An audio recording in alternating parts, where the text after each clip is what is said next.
Já que hoje é Dia dos Pais, né? A gente quer refletir nós estamos dentro do ciclo de maturidade, pensando em santidade e relevância. Nós ouvimos aqui na semana passada o desejo de Deus que nos aproximemos dele e a partir dele a gente desenvolva uma vida significativa.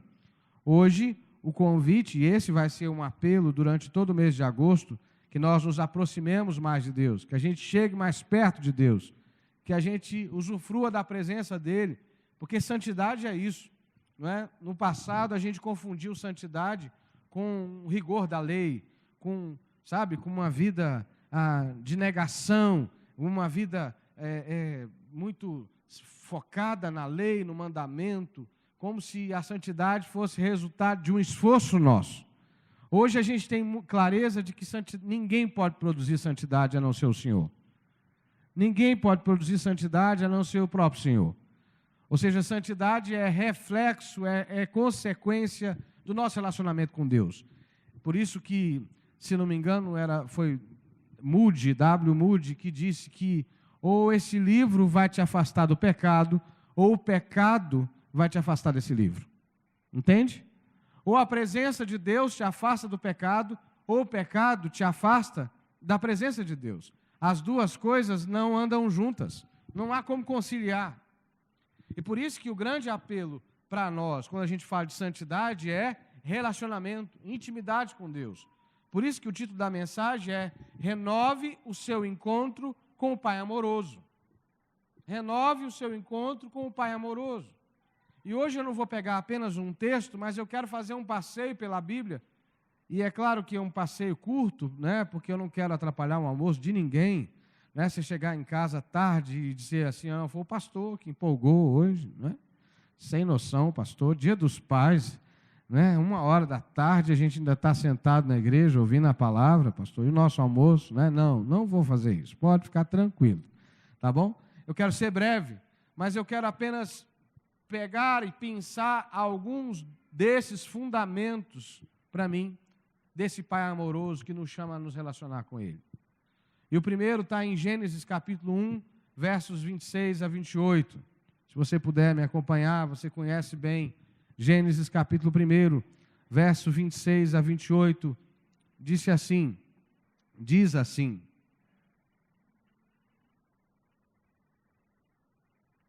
também disse Deus, façamos o homem a nossa imagem, conforme a nossa semelhança. Tenha ele domínio sobre os peixes do mar, sobre as aves do céu, sobre os animais domésticos, sobre toda a terra e sobre todos os répteis que rastejam pela terra. Criou, pois, Deus o homem à sua imagem, a imagem de Deus o criou, homem e mulher o criou. E Deus os abençoou e lhe disse, sede fecundos, multiplicai-vos, enchei a terra e sujeitai-a, dominai sobre os peixes do mar, sobre as aves do céu e sobre todo animal que rasteja pela terra. A primeira coisa que me chama a atenção no caráter desse Pai amoroso é a sua predisposição de criar um mundo perfeito para o nosso acolhimento. É desse Deus que antes que a gente exista, antes que a gente seja gerado, antes que a nossa vida seja manifesta, prepara um ambiente propício para o nosso desenvolvimento. Se você pensar, quando Deus vai fazer o homem e a mulher, Deus já criou todas as coisas. A humanidade, ela é a coroa da criação. Deus já tinha feito o céu, a terra, os mares. Deus já tinha disposto todos os animais da terra. E aí, então, Deus cria o ser humano. Sabe, irmãos, um dos atributos, para mim, irrefutáveis do caráter de Deus é que Ele está sempre preparando um ambiente para nós. E isso, para mim, não se perde com o pecado. Perdeu-se, sim, o equilíbrio do ambiente perfeito que Deus tinha criado, mas o caráter do Deus que prepara o ambiente não muda. Eu sempre vejo Deus preparando espaços, ambientes, para que os seus filhos, para que eu, para que você, para que a gente se desenvolva e cumpra o propósito para o qual Ele nos criou. O problema é que nem sempre a gente discerne esse ambiente que Deus está fazendo. Porque nem sempre também esse ambiente é um ambiente perfeito, como era o ambiente que Adão e Eva encontraram. Muitas vezes esse ambiente é um ambiente cheio de desafios, mas ainda assim Deus está lá preparando todas as coisas, como diz Paulo, fazendo que todas as coisas cooperem para o nosso bem. Eu quero te desafiar hoje, partindo do pressuposto que Deus trabalha em seu favor, a observar a sua vida, a olhar a sua vida com um olhar de graça. E ao invés de perguntar o porquê das situações, perguntar a Deus o que o Senhor deseja trabalhar comigo nesse ambiente que eu estou vivendo. O que o Senhor deseja manifestar na minha vida, o que o Senhor tem preparado para mim nesse ambiente que eu estou vivendo, porque é atributo de Deus preparar um ambiente para o desenvolvimento dos seus filhos. Amém ou não? Deus está sempre trabalhando para que você tenha um ambiente propício para se desenvolver. A segunda coisa desse caráter criador de Deus é que Deus nos fez de si mesmo. Desse caráter amoroso de Deus, Deus nos fez de si mesmo, sua imagem e semelhança. E há uma razão específica para que Deus nos faça assim. Porque pense, Deus podia ter feito Tem gente que confundiu, por conta do iluminismo e da força da razão, o ser imagem e semelhança de Deus com razão, né? Com a condição de ser racional. Né? A gente bem sabe que há divergência dessa história humanista que diz que os seres humanos são os únicos seres racionais. Né? O Wesley mesmo achava que seu cavalo era muito racional. Né? Você deve achar que seu cachorro também é muito racional, não é verdade? Ou não? Não é que ele conhece o seu passo, não é? Quem tem cachorro em casa aqui conhece quando você chega em casa, antes de você chegar, o barulho do carro, ele já está fazendo barulho. Então há divergência sobre a racionalidade. É verdade. O Guto já está ali, temos que dar um cachorro para o Guto. Para ele descobrir esse dado. Não é? A verdade é que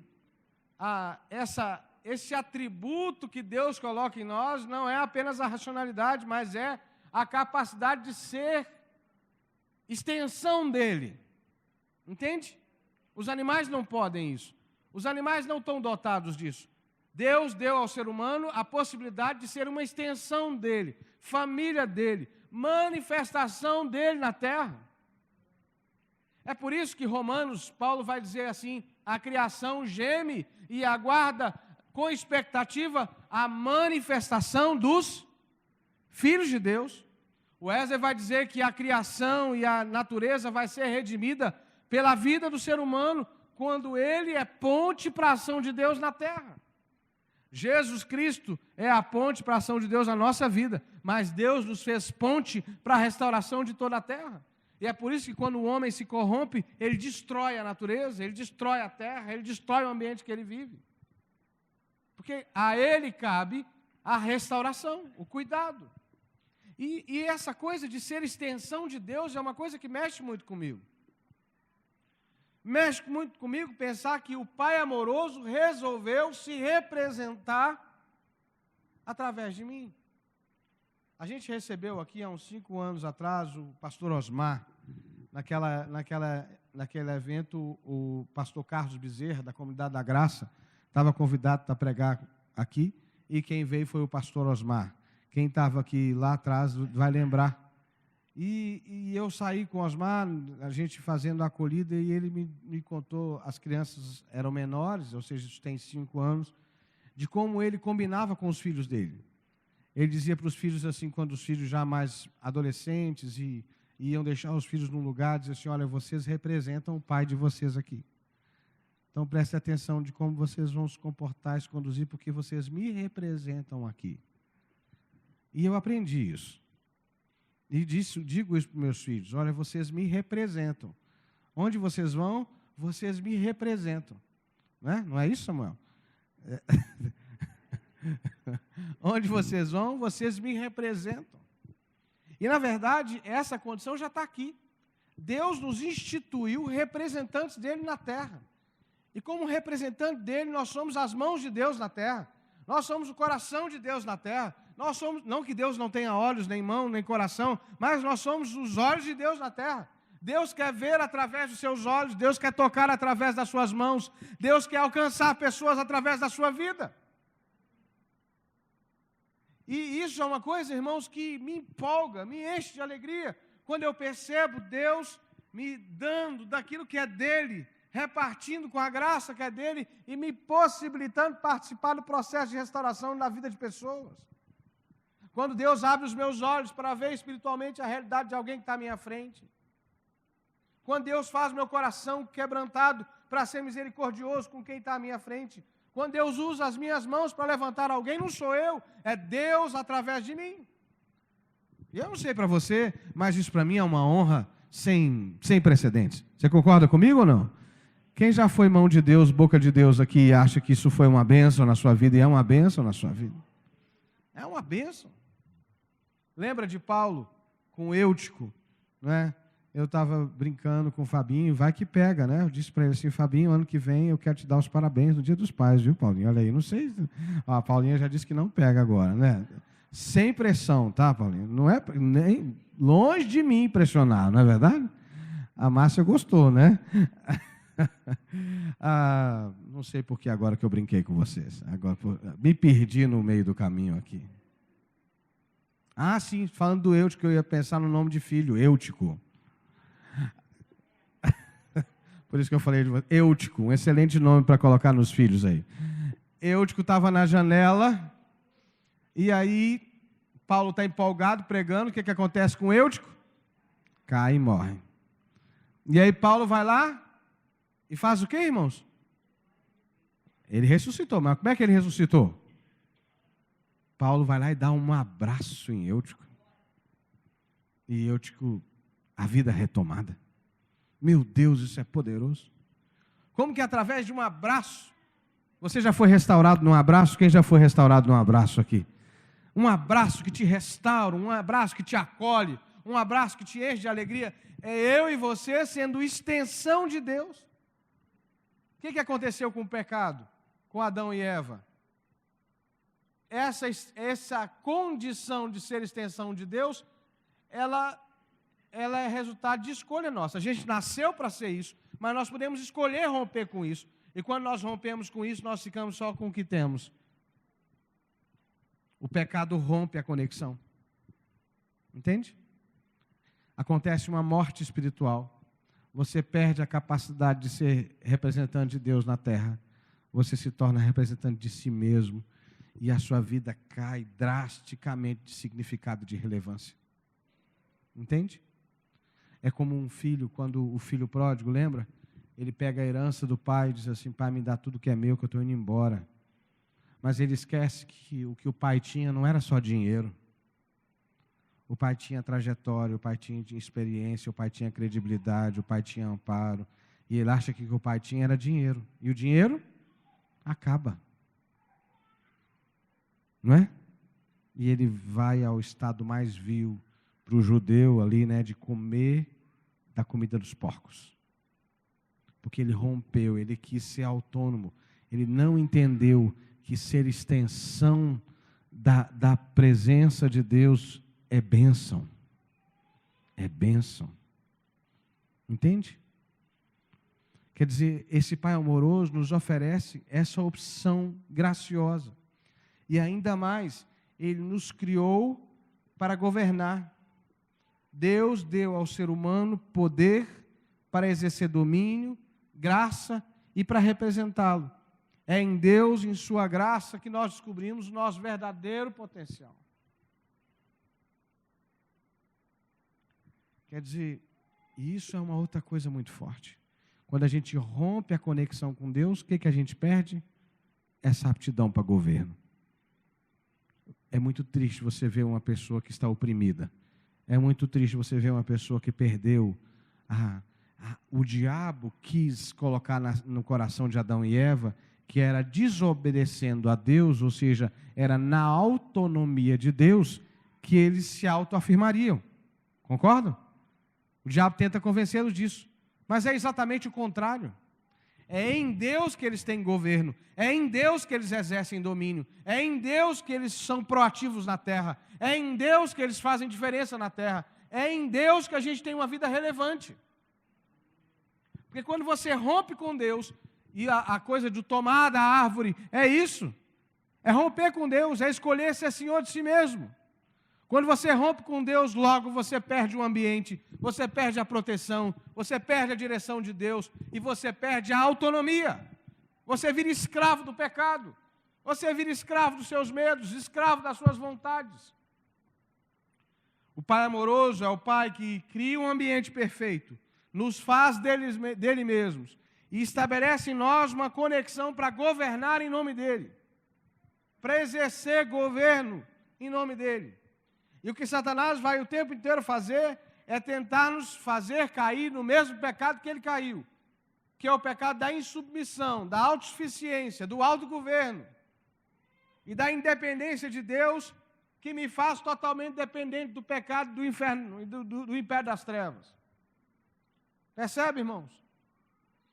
O Deus amoroso é um Deus que me chama para participar da ação salvífica dele na terra, para participar da manifestação dele na terra. Eu sou convidado a participar da manifestação de Deus, do movimento de Deus. Eu me lembro na minha infância, não sei se vocês se lembram, desse tempo, da minha infância, vocês não vão lembrar, mas desse tempo, que lá pela década de 80, não é, faltou carne no Brasil. Não sei se vocês lembram. Eu não me lembro da razão. Eu não lembro qual era a razão. Né? Eu era criança, Eu era criança, eu tinha 9 para 10 anos. É verdade, eu sou de 76. Então, isso é mais ou menos 85, né? Nessa faixa. E meu pai tinha um restaurante. E como é que você fica num restaurante sem carne? E meu pai me levou a uma cidade chamada Rio Pretinho para comprar carne. Não é? Para comprar carne. E o Rio Pretinho tinha um rio preto. Né? Eu tomei banho lá nas águas do Rio Preto, enquanto meu pai estava negociando. E participar daquele momento com meu pai, de viajar com ele, de ir a um lugar onde ele fazia, entrar numa câmara frigorífica, né, ver aquelas carnes penduradas, né, era uma coisa, foi uma coisa que eu não esqueço até hoje, porque de alguma maneira meu pai me deixou participar da vida dele, entende? Não sem responsabilidade, porque foi naquela mesma viagem, eu devia ter 11, eu não era tão criança assim, que ele disse para mim, não, eu já estou confundindo, é outra viagem, vou ficar só com esse lado da história. Né? Porque tem uma outra viagem, que aí já passaram alguns anos, meu pai agora não tem mais um restaurante, tem um armazém, que ele disse para mim que eu tinha que trabalhar, que eu tinha que ajudá-lo. Ele tinha um armazém, aos sábados era meu dia livre, eu queria ir para a rua, brincar, e era o dia forte no armazém. Ele dizia assim, você tem que me ajudar, porque a comida que você come vem desse lugar. E foi duro ouvir meu pai dizer aquilo, porque é como se ele estivesse dizendo para mim, eu ouvi assim, então quer dizer que para eu comer eu tenho que trabalhar, pai? Ele não disse isso, e ele não estava dizendo isso, mas ele queria me ensinar que participar da vida dele implicava em ter responsabilidades. É o convite de Deus para a gente. O Pai amoroso que tem todas as coisas, que nos convida a participar do agir dele, e que nos empodera, que dá para a gente condições de viver nessa terra como manifestantes de Deus, como pessoas que manifestam Deus na terra, mas que exercem isso com responsabilidade, porque são filhos, são herdeiros, entende? Não são déspotas, não são submissos, não são rebeldes, não são deuses em si mesmos, são representantes de Deus na terra.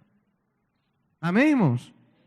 A segunda coisa que me chama a atenção nesse caráter amoroso de Deus é que Deus é misericordioso a ponto de mudar o imutável para nos alcançar.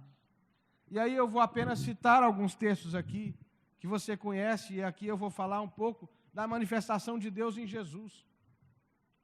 Porque o que acontece com o homem?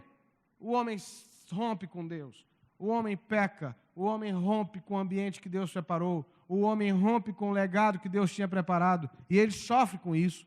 E Deus viu a aflição do homem e manda uma resposta, e essa resposta é Jesus. E quando o anjo vai dizer para Maria que ela ia dar à luz ao Filho de Deus, ele diz para Maria assim, ele será chamado de Emanuel, que significa Deus conosco. O Deus que é infinito, irmãos, assume nascer. Imagine você que é um ser finito. Se Deus dissesse para você assim, você pegasse como é que é o nome do filme lá? O pessoal de Volta para o Futuro, não é? E Deus dissesse a você assim, você tem que nascer de novo, fisicamente. Quem toparia nascer de novo fisicamente? Tem gente que ia topar aqui, não é? Mas imagine você nascer de novo fisicamente com a consciência de adulto. Entendeu? De novo você passar a depender de alguém para limpar o seu bumbum, para te dar banho, não é? Para cuidar e depender. Você imagina Deus nessa posição? Deus recebendo papinha? Deus aprendendo a andar? Deus tropeçando, porque todo mundo que anda, tem hora que a fralda pesa, não é verdade? Está aprendendo a andar e cai e tropeça. Deus batendo a cabeça no chão e machucando, e Maria tendo que ir lá arrumar. Quando a gente pensa Jesus, fica mais fácil. Mas é Deus, entendeu? É Deus que assume o extremo de se fazer carne para restaurar a nossa vida. É Deus, para mim, a gente pensa muito na obra da cruz, e ela é fantástica. Mas para mim a obra mais radical de Deus não foi morrer, foi nascer. Foi nascer. Porque o Deus infinito se fez finito, carne. E habitou entre nós cheio de graça e verdade. E aí uma outra palavra que para mim, então, a primeira palavra é Emanuel, que fala desse caráter amoroso de Deus. A segunda é Tetelestai. Quando Jesus diz assim, está consumado, está pago, está quite. E ele morre na cruz do Calvário, numa demonstração mais clara de sua força, pois só Deus, Criador da vida, pode entregar a si mesmo. Em João, Jesus diz assim, a minha vida ninguém tira de mim. Eu voluntariamente a dou para reassumi-la. Isso para mim é uma demonstração de amor por nós incondicional. Que Deus assume a nossa fraqueza. E na nossa fraqueza Ele mostra força. Naquilo que nós somos fracos, Ele mostra força. O amor de Deus, e aí é como na ressurreição, quando Jesus encontra com os discípulos, e você lembra que Tomé tinha dito assim, se eu não ver as mãos e o lado, eu não acreditarei que é o Senhor. E ele chega diante dos discípulos e diz assim, está aqui Tomé, toca nas minhas mãos. Quer ver aqui? Vem cá, olha aqui. Toca nas minhas mãos. E aí Tomé toca e agora ele acredita. E Tomé diz assim, agora porque vê, você acredita? Bem-aventurados os que não verão e crerão. Mas com a ressurreição, uma coisa extraordinária acontece. Acontece uma nova criação. Se Adão foi o início da primeira criação, Jesus agora é o início da segunda criação. Na segunda criação, o pecado não terá mais vez. Amém, irmãos? Na segunda criação, a gente recebe um novo corpo, uma nova carne, uma nova condição de vida, uma nova vida. Jesus é o primogênito de todos nós. Deus começa a criar todas as coisas, de novo, a partir de Jesus. Um novo povo, uma nova nação. E o que Deus faz quando Ele cria? Ele, de novo, nos faz seus representantes. O que diz Mateus 28, 18 a 20? Ide, portanto, e fazei discípulos de todas as nações, batizando-os em nome do Pai, do Filho e do Espírito Santo, ensinando-os a guardar todas as coisas que eu vos tenho ordenado, e eis que eu estou convosco todos os dias até a consumação dos séculos. O que Jesus está fazendo aqui, irmãos? A mesma coisa que Deus fez lá no início. Exerçam domínio, sejam meus representantes. Agora Jesus está dizendo de novo assim, uma nova criação foi estabelecida Portanto, vão e façam discípulos, sejam meus representantes. Onde vocês chegarem, declarem a paz de Deus sobre a cidade. Onde vocês chegarem, curem os enfermos, expulsem os demônios, manifestem a graça de Deus. E o que é isso, irmãos? É Deus restabelecendo a nova criação. É Deus de novo não desistindo do plano perfeito, dizendo assim: olha, você é apto para ser representante de Deus. Você é apto para manifestar Deus nessa terra. Você é apto para sinalizar a ação de Deus nessa terra. Eu não sei você, mas a mim isso constrange.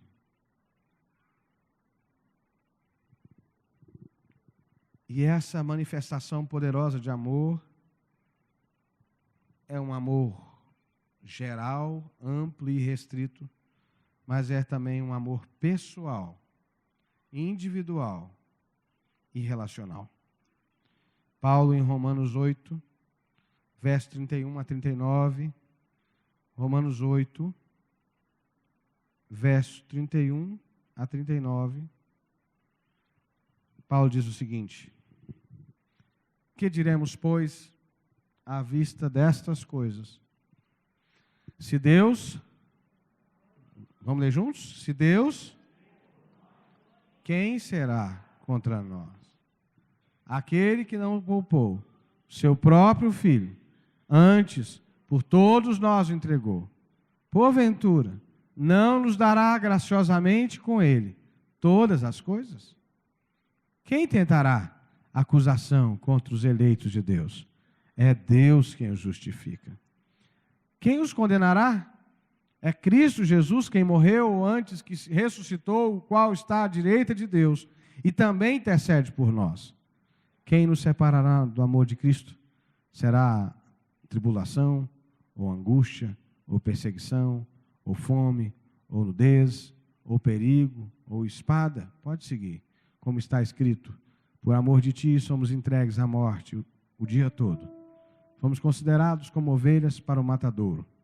Em todas essas coisas, porém, somos mais, você pode dizer comigo, mais, por meio daquele que nos amou.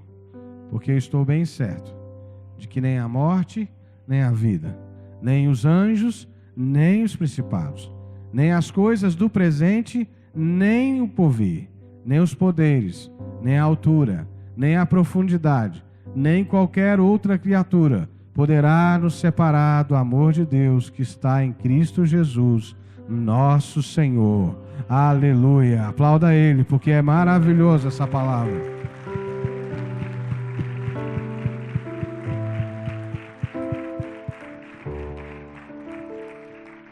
O Pai amoroso é o Pai que cria um ambiente perfeito para que a sua vida se desenvolva. Porque Ele tem um plano com a sua vida. Ele quer que você se manifeste como filho de Deus, que você exerça domínio, que você governe. Por isso que quando Deus vai chamar Moisés para conduzir o povo, Deus diz para Moisés: eu quero, Moisés, que você me edifique um reino de sacerdotes. Deus nunca desistiu do plano dele para a nossa vida. E quando nós falhamos e abdicamos do plano de Deus, Ele arrumou um jeito para restabelecer o plano. Ele disse: o filho da mulher vai pisar na cabeça da serpente. O filho da mulher vai pisar na cabeça da serpente. Jesus Cristo pisou na cabeça do diabo. Nasceu, morreu e ressuscitou. E estabeleceu com Ele a possibilidade de que nós vivêssemos em unidade com Deus para sempre. Amém, irmãos? Se o pecado nos separou um dia de Deus, Ele não poderá nos separar mais, porque Jesus Cristo nos conecta ao nosso propósito. Jesus Cristo nos conecta à nossa identidade, à nossa verdadeira identidade, porque o Pai amoroso nos ama, está conosco e não abre mão dos seus filhos. Deus não gerou filhos para tragédia. Deus não gerou filhos para morte. Deus não gerou filhos para miséria. Deus gerou filhos para viverem na sua presença. E é na presença de Deus que nós encontramos o propósito. É na presença de Deus que nós descobrimos a nossa verdadeira identidade. É na presença de Deus que nós vivemos uma vida relevante. É em santidade e na presença do Pai amoroso que nós desenvolvemos uma vida significativa nessa terra. Mas tudo isso ainda é por amor. Tudo isso não pode ser imposto. Entende? Tudo isso ainda é por amor. É como um convite. Meu sogro, essa semana, colocou no grupo da família: olha, tem churrasco lá em casa domingo. Como quem diz assim: eu sou pai, estou oferecendo a comida, tá pago. Quem quiser, venha. Entende? O Pai amoroso colocou uma mesa para você. Você pode ser inserido como filho, ou você pode viver como Deus. E na mesa do Pai só tem lugar para um Deus. Cabe todos os filhos, mas Deus só cabe um. Se você é Deus, não tem lugar para você na mesa. Mas se você é filho, tudo que é do Pai é teu também. Tudo que é do Pai é teu também. Então eu queria que você ficasse em pé.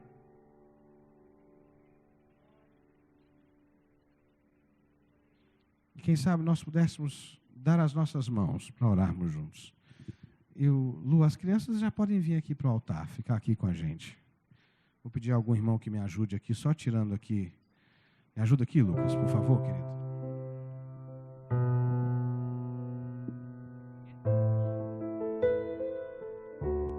Feche os seus olhos. Vamos dar as nossas mãos.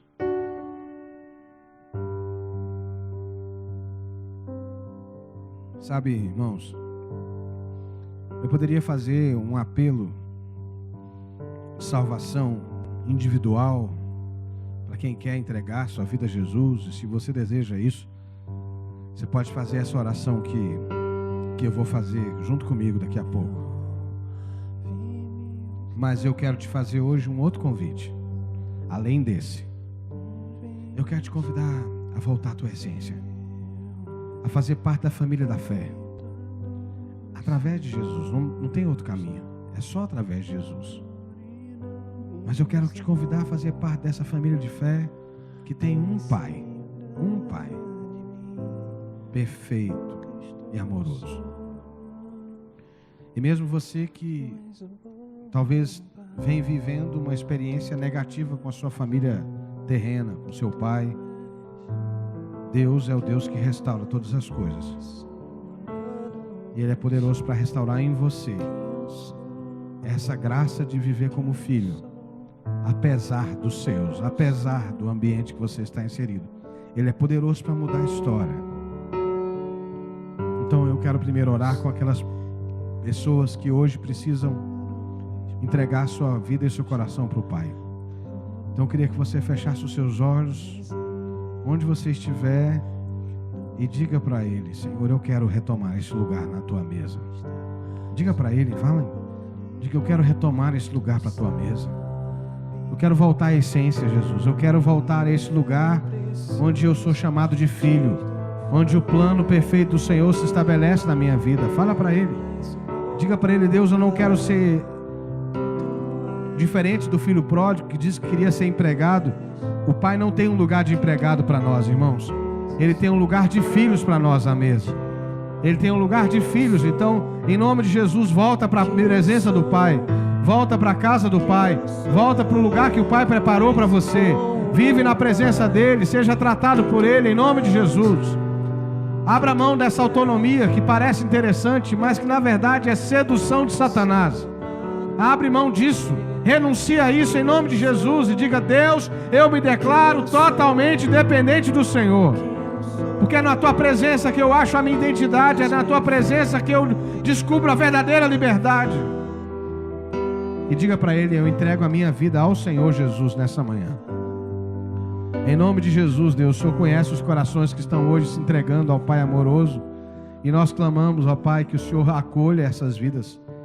E que juntamente com isso, ó Deus, nós todos possamos nos colocar nesse lugar de família de Deus, de povo de Deus, de povo de propriedade exclusiva do Senhor. Em nome de Jesus, Deus, venha gerar em nossos corações essa percepção e essa clareza que mesmo que o nosso pai, a nossa mãe tenha nos abandonado, nós temos lugar de acolhimento no Senhor e na Tua presença. Nós temos lugar de acolhimento na Tua presença. Eu te peço que a Tua graça cure toda ferida, que a Tua graça sare toda dor, e que cada irmão e cada irmã aqui possa achar o seu lugar à mesa do Senhor, possa achar o seu lugar de filho e de filha na Tua presença e desfrutar da comunhão e do poder do Pai amoroso. Em nome de Jesus. Amém.